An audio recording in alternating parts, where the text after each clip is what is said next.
Hello students, आपका स्वागत है north star public school by Babjan sir.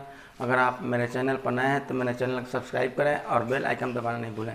देखो बच्चों, आज मैं क्लास 10th के फिजिक्स का ऑब्जेक्टिव क्वेश्चन बताने जा रहा हूं, जो बहुत ही मोस्ट इम्पॉर्टेंट क्वेश्चन है। ये आप लोग मार्केट के किसी भी वस्तु को, किसी भी मटेरियल को देखने से पहले मेरा वीडियो का एक बार अवश्य ही देखें और इस पर विशेष आप ध्यान दें। ये मटेरियल देखने के बाद ही अदर आप वीडियो को मतलब देखेंगे। ये अवश्य ही मेरा वीडियो को देखें। ये बहुत मोस्ट इम्पोर्टेंट क्वेश्चन है। मैं परीक्षा की दृष्टि से भी इस क्वेश्चन को मैं दे रहा हूँ कि आप इसको पढ़ करके अधिक से अधिक अंक प्राप्त कर सकेंगे। देखो बच्चों, हमने फिजिक्स पढ़ा दिया है और इसके बारे में आप लोग जानते भी हैं, लेकिन इसके बाद फिर एक्स्ट्रा मैं ऑब्जेक्टिव क्वेश्चन दे रहा हूँ जो आपके परीक्षा की दृष्टि से बहुत इम्पोर्टेंट है। तो देखो बच्चों, पहला क्वेश्चन हम लोगों का है कि दृश्य प्रकाश में किस वर्ण का तरंगदैर्घ्य अधिकतम होता है। तो देखो बच्चों, किस प्रकाश में किस वर्ण का दृश्य प्रकाश में किस वर्ण का तरंगदैर्घ्य अधिकतम होता है। क्वेश्चन है, फिर रिपीट करते हैं एक बार। दृश्य प्रकाश में किस वर्ण का तरंगदैर्घ्य अधिकतम होता है। देखो बच्चों, जब प्रकाश की किरणें किसी विचलन प्रिज्म से होकर गुजरती है तो सबसे कम विचलन जो है कि लाल रंग का होता है। तो जिस रंग का ये विचलन सबसे कम होता है उस रंग का तरंगदैर्घ्य अधिक होता है। इसलिए बच्चों देखो, इसमें लाल रंग का तरंगदैर्घ्य जो होगा यानी अधिक होगा। इसके आंसर लिखो आ जाएगा लाल। तो क्वेश्चन ऑप्शन दिया रहेगा, लेकिन हम ऑप्शन बता नहीं रहे हैं, डायरेक्ट आंसर दे रहे हैं, जिसमें एक आपका ऑप्शन रहेगा लाल। तो आप विशेष उस टॉपिक पर ध्यान देंगे जिस टॉपिक के बारे में हम बता रहे हैं। दूसरा क्वेश्चन हम रिपीट पढ़ते हैं बाबू। देखो, सामान्य नेत्र के लिए सुस्पष्ट दर्शन की न्यूनतम दूरी होती है। फिर रिपीट करते हैं क्वेश्चन, सामान्य नेत्र के लिए सुस्पष्ट दर्शन की न्यूनतम दूरी होती है। तो देखो बच्चों, हम लोग क्या चीज़, स्पष्ट दृष्टि की न्यूनतम जो दूरी है, जो हमारा नेत्र जो है कि स्पष्ट रूप से साफ साफ देख सकता है, वह दूरी जो होता है वह 25 सेंटीमीटर ही होता है। यानी 25 सेंटीमीटर की दूरी को हम लोग स्पष्ट दृष्टि स्पष्ट दृष्टि की न्यूनतम दूरी कहते हैं, है ना। जो 25 सेंटीमीटर पर रखी वस्तु को हम लोग साफ और स्पष्ट देख लेते हैं, इसलिए इसको ऑब्जेक्टिव बनाया गया है। देखो बच्चों, क्वेश्चन को रिपीट करते हैं कि सामान्य नेत्र के लिए सुस्पष्ट दर्शन की न्यूनतम दूरी ये कितना होता है। तो आंसर होगा 25 सेंटीमीटर। इसमें ऑप्शन दिया रहेगा 25 सेंटीमीटर। लेकिन ऑप्शन अगर देगा तो देखो बच्चों, उसमें एक ऑप्शन रहेगा ए में 25 सेंटीमीटर, बी में 50 सेंटीमीटर, सी में 75 सेंटीमीटर, डी में अनंत। लेकिन इसमें हम लोग आंसर याद रखिएगा, इस ऑब्जेक्टिव क्वेश्चन में एक ऑप्शन दिया रहेगा 25 सेंटीमीटर। उसके बाद देखो बच्चों, तीसरा नंबर क्वेश्चन हम पढ़ते हैं कि किसी वस्तु का प्रतिबिंब नेत्र के किस भाग पर बनता है। जब प्रकाश की किरणें किसी वस्तु से टकराती हैं, टकरा कर जब हमारे नेत्र में प्रवेश करती हैं, तो हमारे नेत्र के अंदर जो है कि किस भाग पर प्रतिबिंब बनता है उसके बारे में बता देना है। तो देखो बच्चों, हमारे नेत्र में जब प्रकाश की किरणें किसी वस्तु से टकराती हैं और टकरा करके जब हमारे नेत्र में प्रवेश करती हैं तो हमारे नेत्र में रेटिना पर यानी दृष्टि पटल पर प्रतिबिंब बनता है, तब हम उस वस्तु को साफ साफ देख लेते हैं। इसलिए उसमें ऑप्शन होगा वो। तो इसका क्वेश्चन है मेरा कि किसी वस्तु का प्रतिबिंब नेत्र के किस भाग पर बनता है। तो किसी वस्तु का प्रतिबिंब नेत्र के रेटिना पर बनता है। रेटिना को हम लोग दृष्टिपटल के नाम से भी जानते हैं, इसलिए इसका आंसर हो जाएगा बच्चों देखो रेटिना। क्वेश्चन फिर एक रिपीट करते हैं, आप लोग देख लें कि किसी वस्तु का प्रतिबिंब नेत्र के किस भाग पर बनता है। तो आंसर हो जाएगा रेटिना पर। किसी वस्तु का प्रतिबिंब रेटिना पर बनता है। इसके बाद क्वेश्चन पढ़ते हैं चौथा नंबर, किसी वोल्ट मीटर के स्केल पर यानी किसी वोल्ट मीटर के स्केल पर 0 भी यानी 0 वोल्ट और 1 भी यानी 1 वोल्ट के बीच 20 विभाजन चिन्ह है। 20 विभाजन चिन्ह है, तो उस वोल्ट मीटर का अल्पमापांक कितना होगा। यानी उस वोल्ट का अल्पमापांक कितना होगा। तो उसका अल्पमापांक हो जाएगा बच्चों देखो 0.05 भी यानी 0.05 वोल्ट। उसका नेक्स्ट क्वेश्चन कहते हैं विद्युत विभवांतर के सही मात्रक क्या है। यानी विभवांतर को हम लोग किसमें मापते हैं। तो विद्युत विभवांतर को हम लोग मापते हैं वोल्ट में। किसमें मापते हैं, वोल्ट में। तो उसको ऑब्जेक्टिव बनाया गया क्वेश्चन को कि विद्युत विभवांतर के सही मात्रक क्या होता है। तो इसका आंसर हो जाएगा वोल्ट मीटर। जो आपका परीक्षा में आएगा तो उसमें एक ऑप्शन आपका ही भी रहेगा वोल्ट। तो आप इसलिए हम डायरेक्ट टॉपिक आपको ऑप्शन नहीं दे रहे हैं कि डायरेक्ट एक टॉपिक पर उसी वर्ड पर आप फोकस डालेंगे और वो फोकस आपको वर्ड जो याद हो जाएगा और इजीली आप उसका आंसर आप दे देंगे। इसलिए हम विकल्प न दे करके डायरेक्ट उस वर्ड को बतला रहे हैं। आगे देखो बच्चों, क्वेश्चन पढ़ते हैं नेक्स्ट क्वेश्चन कि भारत में उत्पादित प्रतिवर्ती विद्युत धारा आवृत्ति है। यानी भारत में उत्पादित प्रतिवर्ती विद्युत धारा आवृत्ति है। ये जो होता है भारत में उत्पादित प्रतिवर्ती विद्युत धारा जो होता है उसकी आवृत्ति यानी 50 हर्ट्ज होता है, यानी 50 SZ होता है ना। इसके बाद देखो बच्चों दूसरा क्वेश्चन पढ़ते हैं। एक माइक्रो एम्पियर विद्युत धारा है। यह क्वेश्चन कहेगा कि 1 माइक्रो एम्पियर विद्युत धारा के बराबर होता है, तो होता है बाबू 10 के पावर -6 एम्पियर, 10 के पावर -6 एम्पियर। दूसरा क्वेश्चन देखो बाबू, फिर इस क्वेश्चन को रिपीट करते हैं।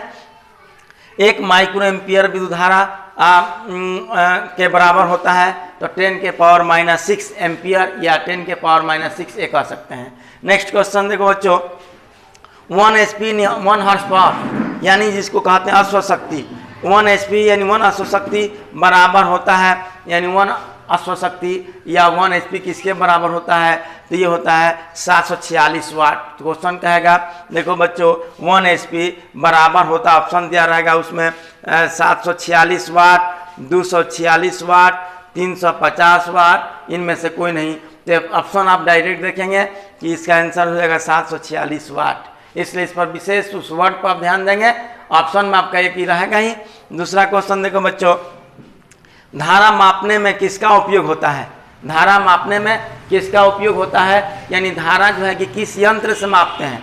यानी क्वेश्चन है धारा किस यंत्र के द्वारा मापा जाता है या धारा मापने में किस यंत्र का उपयोग होता है। तो उस धारा मापने वाले यंत्र को हम कहते हैं एमीटर, यानी इसको कहते हैं हम एमीटर। तो इसका आंसर हो जाएगा कि धारा मापने वाले यंत्र को एमीटर कहते हैं। तो ऑप्शन आपका रहेगा धारा मापने में किसका उपयोग होता है या किस यंत्र का उपयोग होता है, तो एमीटर का आंसर हो जाएगा एमीटर। उसके बाद देखो बच्चों दूसरा क्वेश्चन के रूप में प्रतिरोध के सही मात्रक होता है, प्रतिरोध का ये सही मात्रक होता है। तो प्रतिरोध का ये सही मात्रक जो होता है ये क्या है, ओम होता है। प्रतिरोध के सही मात्रक ओम होता है। दूसरा क्वेश्चन पढ़ते हैं, 1 वोल्ट कहलाता है, यानी 1 वोल्ट को क्या कहलाता है, जो वोल्ट जो होता है विभवांतर के सही मात्रक होता है, ये 1 वोल्ट कहलाता है। 1 वोल्ट को हम 1 जूल प्रति कूलाम भी कहते हैं, 1 वोल्ट को 1 जूल प्रति कूलाम भी हम कहते हैं, जिसमें क्वेश्चन का 1 वोल्ट कहलाता है। निम्नलिखित में से सही उत्तर पहचान है, जिसमें एक ऑप्शन आपका रहेगा 1 जूल प्रति कूलाम। तो आंसर आप उसमें प्रिंट करेंगे, आपको 1 जूल ए में होगा तो ए को प्रिंट करेंगे 1 जूल प्रति कूलाम को। दूसरे बच्चों देखो क्वेश्चन पढ़ते हैं, विद्युत शक्ति के सही मात्रक, यानी विद्युत शक्ति के सही मात्रक होता है, विद्युत शक्ति के सही मात्रक जो होता है वाट होता है। विद्युत शक्ति के सही मात्रक जो होता है वाट होता है। तो पूछता है क्वेश्चन विद्युत शक्ति के सही मात्रक क्या होता है या विद्युत शक्ति के सही मात्रक निम्नलिखित में से कौन है, सही उत्तर पहचाने। तो आप याद रखिए इस वर्ड को कि विद्युत शक्ति के सही मात्रक जो होता है कि वाट होता है। इसके बाद देखिए बच्चों उसके बाद क्वेश्चन पढ़ते हैं, आवेश के सही मात्रक, यानी आवेश का ये सही मात्रक क्या होता है। तो आवेश के सही मात्रक जो होता है ना, ये आवेश के सही मात्रक कूलाम होता है। क्या होता है, आवेश के सही मात्रक कूलाम। और आवेश इजकल टू पूछता भी है, आवेश इजकल टू क्यू बराबर जो IT होता है, तो इसके मतलब I से होता है धारा और ये आपको T से होता है टाइम। तो उसमें आवेश का मात्रक जो होता है क्या होता है, यानी ये कूलाम होता है। तो आवेश के सही देखो बच्चों मैं क्वेश्चन नंबर 14 के रूप में बताने जा रहा हूँ कि मैंने क्या क्वेश्चन है। क्वेश्चन नंबर 14 है, कौन विद्युत का सर्वोत्तम सुचालक है, कौन विद्युत का सर्वोत्तम सुचालक है, जिसमें आपका ऑप्शन रहेगा आपका चांदी। चांदी का हम लोग सिंबल जानते हैं Ag होता है, तो इसमें एक ऑप्शन रहेगा चांदी, यानी कौन विद्युत का सर्वोत्तम सुचालक है, तो इसमें हो जाएगा चांदी। इसके बाद देखो बच्चों 15वां क्वेश्चन के रूप में हम बताने जा रहे हैं, विभवांतर मापने वाले यंत्र को कहा जाता है, यानी विभवांतर मापने वाले यंत्र को कहा जाता है। तो विभवांतर मापने वाले यंत्र को देखो बच्चों हम लोग कहते हैं वोल्ट मीटर, यानी विभवांतर को हम लोग वोल्ट मीटर से मापते हैं, विभवांतर को वोल्ट मीटर से मापते हैं। इसके बाद क्वेश्चन को देखो बच्चों 16वां क्वेश्चन के रूप में बता रहे हैं कि एमीटर को विद्युत परिपथ में कैसे जोड़ा जाता है। एमीटर को विद्युत परिपथ में कैसे जोड़ा जाता है, तो एमीटर को विद्युत परिपथ में हम लोग जोड़ते हैं श्रेणी क्रम में, यानी एमीटर को विद्युत परिपथ में श्रेणी क्रम में जोड़ा जाता है। और क्वेश्चन फिर पूछता है बच्चों, देखो कि विद्युत परिपथ में विभवांतर को किस क्रम में जोड़ा जाता है, यानी विद्युत परिपथ में विभवांतर को किस क्रम में जोड़ा जाता है, तो इसका आंसर होगा वोल्ट मीटर, यानी वोल्ट मीटर हो जाएगा। यानी इसको श्रेणी क्रम में सॉरी इसका आंसर हो जाएगा समानांतर क्रम में। तो अब विभवांतर को हम लोग जोड़ते हैं विद्युत परिपथ में आपको समांतर क्रम में, और एमीटर को विद्युत परिपथ में जोड़ते हैं श्रेणी क्रम में। तो क्वेश्चन उठाता है बच्चों, देखो कि आपको विभवांतर को विद्युत परिपथ में कैसे जोड़ा जाता है, तो विभवांतर को विद्युत परिपथ में समांतर क्रम में जोड़ते हैं। किस में जोड़ते हैं? समांतर क्रम में। तो याद रखना है कि विद्युत परिपथ में एमीटर को श्रेणी क्रम में जोड़ा जाता है और विभवांतर को विद्युत परिपथ में समांतर क्रम में जोड़ा जाता है, जिसमें आपका एक ही ऑप्शन भी ये रहेगा। दूसरा क्वेश्चन के रूप में हम बताने जा रहे हैं बच्चों, देखो कि किसी चालक के सिरों के बीच का विभवांतर भी एवं प्रतिरोध R तथा प्रवाही धारा I के बीच संबंध है। यानी किसी चालक के सिरों के बीच का विभवांतर भी एवं प्रतिरोध R है तथा प्रवाहित विद्युत धारा I के बीच संबंध है। जो ओम के नियम के अनुसार ये है कि हम लोग जानते हैं बच्चों, देखो हम लोग बताया भी है ना, कि नियत ताप पर किस चालक के सिरों का बीच का विभवांतर उसमें प्रवाहित धारा के समानुपाती होता है। ये ओम का नियम है। तो ये ओम के नियम पर ऑब्जेक्टिव सेट किया है कि ओम के नियम हम लोग जानते हैं और पढ़ा भी चुके हैं ओम के नियम के बारे में, और आप लोग भी ओम के नियम के बारे में जानते हैं कि नियत ताप पर किसी चालक के सिरों के बीच का विभवांतर उसमें प्रवाही धारा के समानुपाती होता है। इसी ओम के नियम से क्वेश्चन बनाया है। देखो बच्चों कैसे क्वेश्चन बनाया जाता है, ऑब्जेक्टिव बनाया गया है कि किसी चालक के सिरों का बीच का विभवांतर भी एवं प्रवाहित धारा एवं प्रतिरोध R तथा उसमें प्रवाहित विद्युत धारा I के बीच संबंध है। तो उसमें प्रवाहित धारा I के बीच का संबंध होता है V बराबर IR, V equal to IR। ये ओम के नियम से भी होता है, V बराबर IR। पूछता भी है फिर इस ओम के नियम से क्वेश्चन निकालता है ऑब्जेक्टिव क्वेश्चन कि ओम के नियम का गणितीय रूप क्या होता है, निम्नलिखित में से सही विकल्प चुने। ओम के नियम का गणितीय रूप क्या होता है, सही विकल्प चुने। तो देखो बच्चों उसमें आंसर होगा, इसका होगा V बराबर IR। V बराबर हो जाएगा IR, जो आपका ऑब्जेक्टिव क्वेश्चन रूप देगा ये। तो आपका इसमें ऑप्शन रहेगा V बराबर IR। नेक्स्ट क्वेश्चन के रूप में देखो बच्चों ला रहे हैं किसी कुंडली का प्रतिरोध ज्ञात करने का सूत्र, किसी कुंडली का प्रतिरोध ज्ञात करने का सूत्र है। किसी कुंडली का प्रतिरोध ज्ञात करने का सूत्र निम्नलिखित में से क्या है। तो देखो बच्चों ये किसी कुंडली का प्रतिरोध ज्ञात करने का सूत्र जो होता है R equal to V by I होता है, यानी R equal to V by I. किसी कुंडली का प्रतिरोध ज्ञात करने का सूत्र क्या होगा, आंसर हो जाएगा इसका R equal to V by I, R equal to V by I. इसके बाद देखो बच्चों 1 kWh यानी 1 किलोवाट घंटा किसके बराबर होता है, यानी इसका सिंबल होता है किलोवाट घंटा का 1 kWh या 1 किलोवाट घंटा किसके बराबर होता है। तो इसका आंसर होता है बच्चों देखो 3.6 इंटू 10 के पावर 6 जूल। इसका 1 किलोवाट घंटा बराबर होता है, यानी 1 kWh बराबर जो होता है 3.6 इंटू 10 के पावर 6 जूल के बराबर होता है। उसके बाद देखो बच्चों नेक्स्ट क्वेश्चन के रूप में अगला क्वेश्चन हम पढ़ते हैं कि कौन सा पद विद्युत परिपथ विद्युत शक्ति को निरूपित नहीं करता है। यानी क्वेश्चन है कौन सा पद विद्युत परिपथ विद्युत शक्ति को निरूपित नहीं करता है, जिसमें एक ऑप्शन रहेगा IR स्क्वायर। यही IR स्क्वायर जो होता है कि आपको विद्युत परिपथ में विद्युत शक्ति को निरूपित नहीं करता है, जो ये होता है IR स्क्वायर। देखो बच्चों इसके बाद नेक्स्ट क्वेश्चन के रूप में कि एक विद्युत हीटर का कुंडली जिसका प्रतिरोध 55 ओम है 220 वोल्ट के स्रोत से जो विद्युत धारा लेगी उसका मान होता है। यह ऑब्जेक्टिव क्वेश्चन है, फिर रिपीट करते हैं। देखो बच्चों कि कौन सा ये एक